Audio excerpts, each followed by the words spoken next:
Sir ఎలా ఉంది sir దండోర movie? యాక్చువల్గా నేను చెప్పడం కన్నా ఉంది మేడం దండోర మూవీ. నా మురళీకాంత్ నా ఫ్రెండ్. Okay madam. నాతో పాటు కొలీగ్ వర్క్ చేశారనమాట. So proud of him actually. Direction ఎలా అనిపించింది మేడం? సాంగ్స్ ఎలా ఉన్నాయి? సాంగ్స్ ఎవ్రీథింగ్ అన్నీ చాలా బాగున్నాయి. Wonderful movie. వచ్చి చూసి అందరూ నేర్చుకోవాల్సిన మూవీ.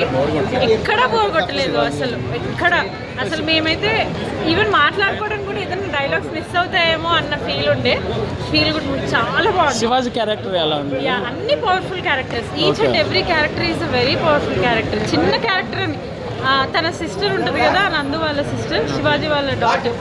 తను చిన్న క్యారెక్టర్ కూడా ఇంపాక్ట్ఫుల్ క్యారెక్టర్ ఉంది. చాలా బాగుంది. సో క్లైమాక్స్ ఎలా అనిపించింది? బాగుంది, చాలా బాగుంది. వండర్ఫుల్. అందరూ చూడాలి. అందరూ తప్పగా చూసి ఎంకరేజ్ చేయాలి. డైరెక్టర్స్ ని ఎంకరేజ్ చేయాలని నేను రిక్వెస్ట్ చేస్తున్నాను అందరినీ. It's hardly 200. Everybody can pay. It's nothing. 99 rupees కూడా ఉంది వేరే థియేటర్స్ లో. సో అందరూ తప్పకుండా వచ్చి చూడాలని everybody I'm requesting personally. He's my colleague. I'm very proud of him. అట్లా చెప్పాలంటేనే నాకు గూస్ బంప్స్ వస్తున్నాయి. వండర్ఫుల్. మీకు ఎలా అనిపించింది అన్న మూవీ?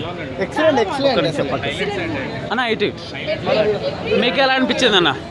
చాలా బాగుందండి. మనకు ఆ టైంలో 2000 టైంలో ఎలా ఉందో villages same screenplay ditto తీసేసాడు. ఎక్కడ డ్రాప్ కాలేదు. ప్రతి స్క్రీన్ చాలా అద్భుతంగా వచ్చింది. లాస్ట్ సెంటిమెంట్గా వచ్చేసినా కానీ చాలా ఎమోషనల్ కనెక్ట్ అయిపోతాం మనం. చాలా అంటే చాలా బాగా వచ్చింది. దండోర్ అంటే ఏంటి నా కాన్సెప్ట్? అంటే కొట్టడమా, డప్పును అలా ఏంటి? ఒక సిచ్యువేషన్ నుంచి మనం మార్పు కావడానికి ఒక ఉద్యమం లాగా మనం తీసుకురావడం, దానికి ఒక మార్పు కోసం మనం అందరం ఒకలాగా ఉండాలి, దాన్ని తీసుకురావాలి, చేంజ్ కావాలి. ఈ కుల వ్యవస్థ అనే దాన్ని కొంచెం మనం దాన్ని మలిచి జనాల్లో ఉండాలి అనే కాన్సెప్ట్ మీద చాలా తీసుకొచ్చారు. చాలా అద్భుతంగా వచ్చారండి. చాలా సాటిస్ఫైగా ఉన్నాం. హీరో గారు ఎలా చేశారు? హీరోయిన్ ఎలా ఉంది క్యారెక్టర్? ఆ హీరోయిన్ ప్రతి ఒక్క క్యారెక్టర్ అది మనకి ఒక హీరోయిజం లెక్కనే చూపిస్తుంది. ప్రతి ఒక్క క్యారెక్టర్ ఎలివేషన్ ఉంటుంది. చాలా బాగుందండి.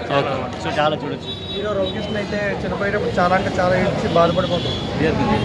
చాలా అంటే చాలా బాధపడతాం. హీరో రవికృష్ణ చనిపోయినప్పుడు ప్రతి ఒక్కటి చాలా బాగా డీల్ చేశాడు మురళీకాంత్. చాలా అంటే చాలా బాగుంది సినిమా. ప్రతి ఒక్కరు చూడాల్సిన సినిమా ఇది. Thank you.